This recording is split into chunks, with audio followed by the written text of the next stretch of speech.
Good morning, guys. I'm here on the way to school once again for week 3 of stealth camping. These past few weeks have been really encouraging and an amazing time for me to experience different parts of Gainesville, grow in myself a little bit, enjoy talking to cool people, have cool adventures. For the 3rd week in a row, I'm getting really fortunate with weather. Actually looks beautiful, pretty similar to last week, and avoiding those 20s lows that we've been having. I'm really enjoying making these videos. I mean, just to look back and see the experiences I've had. It's fun looking back just a week ago, but I can't imagine maybe a couple years from now being able to rewatch these and kind of relive everything that I went through. I love that my students have started showing their parents these videos, and all of their reactions are very reasonable. If I had a kid that had a teacher that did this, I would probably make them switch classes, so I sympathize. There's been a lot on my mind this week. This is going to be a lovely week for journaling, talking with God. There may be less cool experiences I have this week, if I'm being honest. So I hope you guys are okay with that. I'll still try and have a cool conversation with somebody. I'll try out some food nearby. So hopefully it's still entertaining for you all. This week, my 4th period class is throwing the dart. A few of them were really frustrated because they knew they were missing this Friday, so they don't get a chance to throw. You win some, you lose some. But I am rolling into school now, so I'll let you guys go and see you probably in my 4th period. Oh, it's Evan. 1, 2, 3. 10. Throw it, Evan. You missed. Evan, you missed. 2, 3. Oh. Okay. Evan. 1. There we go. Did it make a mark? Right here. Well, hey everybody. We just got done with school. The spot that I got is a little bit dicey because it's in a neighborhood just around a bunch of residential homes, and there's not really a place to stealth camp without being on someone's property, which I'm definitely going to avoid. So the options that are really feasible right now are, 1, I'm kind of across the street from Mark Bostic Golf Course. The other option, I actually have a bunch of friends who live in that area. So I could just spend the night in their backyard or maybe on their roof, but that feels like the less cool option. Right now I'm headed over to Patty Cakes. I have a few friends there that I'm going to hang out with for a little bit. Then I'll make my way back home, get everything ready, which realistically is just a sleeping bag, a portable charger this week, and that's about it. It's currently just a little bit after 3, so I got lots of time. Overall, should be a really fun night. A little bit different because I have to move slightly away from somebody's private property. All said and done, I think it's a good deal. On you.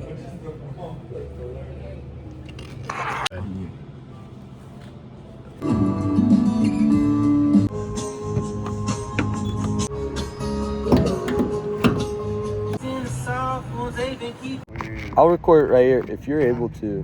What was your name? Henry. I'm sorry, I forgot. My bad. It's all right. What brought you to Gainesville? Did you grow up here? I was born and raised here. Yeah. I went to Buell's. Where'd you go? I went to Eastside. Hey, that's go Rams. Yeah. Yeah. Go Bobcats. I came back here because my mom said she was sick and she really ill. Yeah. I've been on the streets for 7.5 months. Oh, I'm sorry, dude. No more support from my family. Yeah. Nowhere to stay. And I have to do it on my own. I'm not out here surviving. I'm just barely existing, just like the rest of us are out here. So for you, growing up, what were your favorite things to do? You play sports? What'd you do? Art and music. Really? Dude, you play any instruments? Starting out in middle school, I played trombone. And from trombone, really? I went to tuba. Yeah. And, I've taught myself how to play keyboard. Yeah, that's cool. I had a friend's dad teach me how to play acoustic guitar. Really? Yeah, so I've been going since then, Yeah. What's your favorite genre to play? I like everything. Yeah. Blues, jazz, classical. Yeah. Well, you mind if I ask you one more question, then call it? Go for it. Okay. What brings you hope right now? I know it's hard to find hope right now, like just the way the world is. The truth is, nobody ever really finds hope. And most people say when you get to the end of that tunnel, you know what I'm saying, you see that bright light. Well, listen, my personal experience is I didn't see a bright light. All I heard was a voice. I've had an out-of-body experience multiple times. Me seeing myself laying in the hospital bed at 9 years old was the scariest thing I've ever seen. Dying's not scary to me anymore. Yeah. Most people out here think they're living. They're not really living. They don't know what it's like to live, but they never die. Yeah. I'm sorry if the audio quality was bad on the interview with Henry. I feel like I need to get some sort of clip-on mic so that you can hear those clearly. It was really great hearing his story. He started off more just like cold and kind of closed off. Obviously, I'm a stranger showing up to him, asking him to interview him. But over time, he shared more and more about his story, and it was so cool to see. Really, when I asked him that last question, like, what gives you hope? And he said, I don't really believe in it. That really touched my heart. And I want to encourage you guys, there are a lot of people out there who don't really have something to hope in. I'm really fortunate that I not only have hope in, good relationships, good times, good adventures, but also I have hope in, a really good God. That provides me with a lot of purpose and keeps me going. But for some people, they don't have that. So I'd encourage you, lift up the weak, lift up those who are poor in spirit. That's what I'm taking away from all this. In the backpack today, I got my water, I got a sleeping bag that's tucked in there. I have my journal and a pen, but also today, I brought this flashlight, which is awesome. You can also see, let's see if it focuses. Yeah, there it is. It has a little charging port, so it works as a portable charger too. Super awesome. Thank you, Mr. Mark and Grandma B, for giving me this. I'm headed to a Mexican restaurant, Las Carretas. My dad really recommended it. He said that it's like multiple stories, which is really cool, so I'm excited to try it out. Seems like it should be a really nice spot. Afterwards, I think I have decided I'm gonna park my truck at a friend's nearby, see if there's some sort of wooded area next to maybe Bostic or somewhere on University. So I don't want to trespass, want to stay out of people's way, but I do need to sleep somewhere. We made it, Las Carretas. Mispronouncing it again.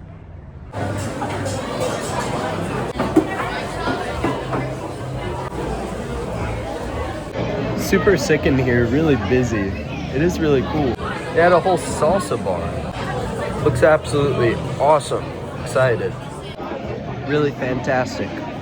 I'd never been to Las Carretas, so it was new to me. I got the burritos tacos, which is like a brisket taco. It was fantastic. They also had like a chip and salsa bar, which was so cool. The thing that stood out to me though was their service. The guy that sat me at my table when I got there, he saw the table had a little bit of water on it. He was like, oh, I need to wipe that off. And I was like, no, man, like it's a little bit of water. You know what I mean? But he was like, no, that's not the standard we hold ourselves to. Props to them. I give them 5 stars. They're awesome. Now I am headed, I think I'm gonna park my truck at my friend's house and just kind of make my way around University. I might go wander up towards Hogtown Creek, closer to 8th Avenue. There's a lot of cool stuff and just nice cut-throughs that go around. So we'll see.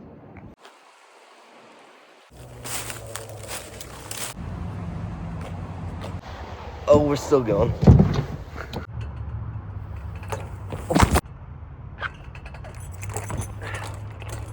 So, wanted to take a little bit of time to just sit and think. I feel like in a lot of my life right now, there's not a ton of direction. Like, I'm very stable where I'm at, but it's not like I'm really pursuing something new or different. Through a lot of college, there was always something new that I was trying out, whether it was an instrument or a sport, but it's really making me think through, am I living every day to its fullest? Life is but a vapor, right? In these types of moments, I like to look back and think about times where I've been in challenging situations, but made it through with God's help or with the help of others, right? Part of the reason that I'm wearing this jacket is because it's the one that I took to France with me. Just for a very brief backstory, I went to Europe for about a month and a half and just lived homeless. Didn't have any money. The only money I had access to was what I got from busking, playing my guitar on street corners. I bought a train pass so I could go to any city, but I didn't have any lodging, any money for food necessarily.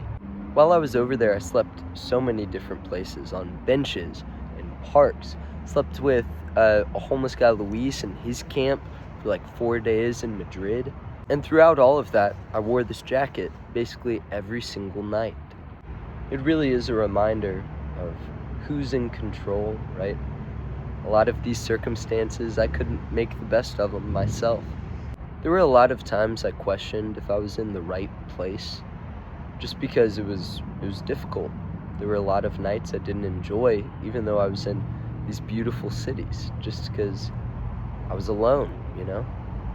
But through all of that, I was able to find so much comfort, so much joy, even in the midst of what some might have called suffering. Maybe that's why I've started to really just have a heart for the homeless so much, because I've felt some of it. But while I was in Europe, there were so many times when I just felt alone. And that was really hard for me. It made it difficult to want to press on. But people along the way just made such huge impacts in my life with little pieces of encouragement. There was a kid, Baptiste, who was handing out granola bars to the homeless, and I got one. And he sat down and had a conversation with me, changed the trajectory of my week. Luis, the homeless guy I stayed with in Madrid, was truly my only friend in Madrid. And I spent so much time talking with him, learning about his story. Man, I cannot describe the impact that you can make with a single conversation with someone. It can change their entire outlook of who they are, what they have their hope in. But for you guys, who's someone that has no one in your life? Who's someone that you can reach out to, encourage, and literally change their life? In my conversation with Henry today, when we were off camera, he was talking about, man, just the little things help so much. You don't need to do some magnificent act of virtue to change someone's life. Sometimes it's just a conversation. Sometimes it's just being a friend. And I miss that mark a lot of times, just out of selfishness. Oftentimes I put my own priorities in front of those who really need help. And I'm working to change that. I'm doing the best I can. But I'm gonna head back over to the truck and make my way over to Bostic now. If you're still watching the video, I really appreciate it. I know I'm not the most eloquent person, but having a moment to encourage you guys and hopefully share a piece of my life really just makes me happy. So, thank you. Seems like it's going to take me straight in to Hogtown. Let's see.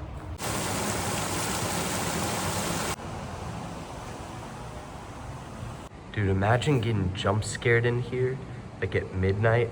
Holy cow. I was told that the poker joke was not appropriate. I'm sorry for making bad jokes, and I will try my best to avoid them in all future videos on this channel. There's this cool little path I found past this boardwalk. I have no idea what this trail is, but it's cool. We made it. A little bit of a trailhead, kind of up here by 16th Avenue. Really interesting. I guess all these paths just go around here, which is so cool. I drive past it every day on the way to school. But Hogtown Creek Greenway, I would definitely recommend it to anyone. Probably better during the daytime too. So it is currently 10:15. Most of the time I've checked out a place before I have to sleep there. I kind of messed up the order tonight. So we have to find a place ASAP. Hopefully it's somewhere safe and secure.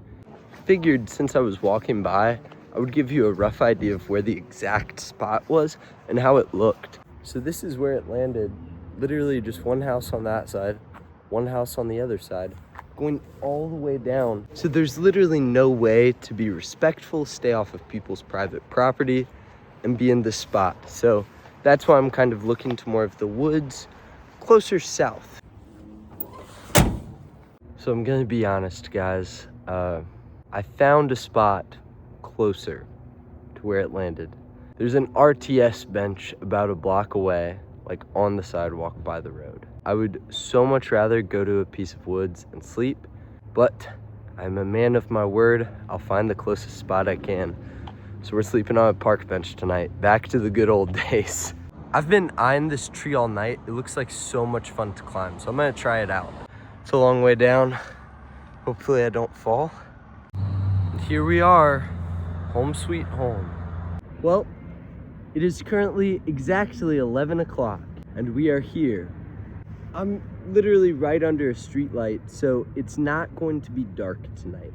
The biggest issue here is this park bench has a middle rail, so I can't lay down all the way flat across, which is frustrating.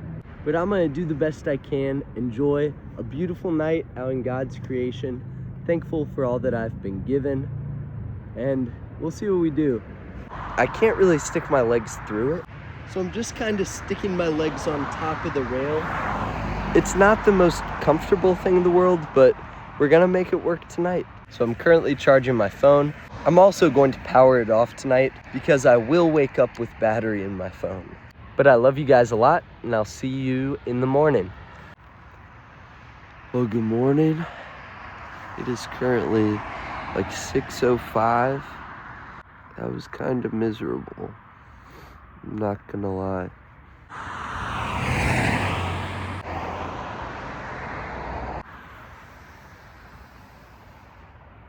Basically, imagine never falling asleep, but just slipping in and out of consciousness frequently based on how fast cars are passing.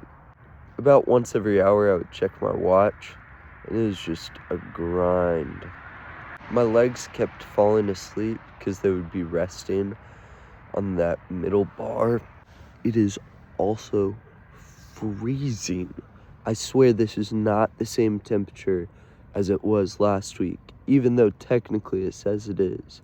This was really just the opposite of stealth camping because I was very clearly just in the light.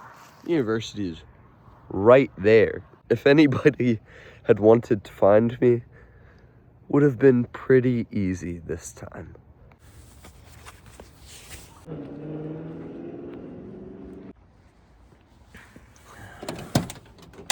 Just sleeping on a park bench, cut in half, being cold. It's a good reminder to me that I am so fortunate in life. There are people who just need somewhere warm, need a bed. I'm about to head home to my house that's probably right now 70 degrees, make myself a cup of coffee, and maybe read as the sun rises. Like, I am so blessed. And these moments are so important for me to put my life in perspective. Sometimes it's easy to grow discontent with what you have because it just becomes typical for you. But man, be thankful for what you have. Because right now, I'm so thankful for the gifts that I've been given. I really think that contentment is the antithesis of selfishness. Because once you're content with your life, you have everything you need, your concern isn't yourself anymore. You can start to look to others and what they need. But if we can learn to be content, oh my gosh, so much flows from that. It has been a fantastic night. Just feeling filled up with joy today. Y'all are the best. I'll see you next week. It was what he could understand. He was showing his love. That's how we heard he said.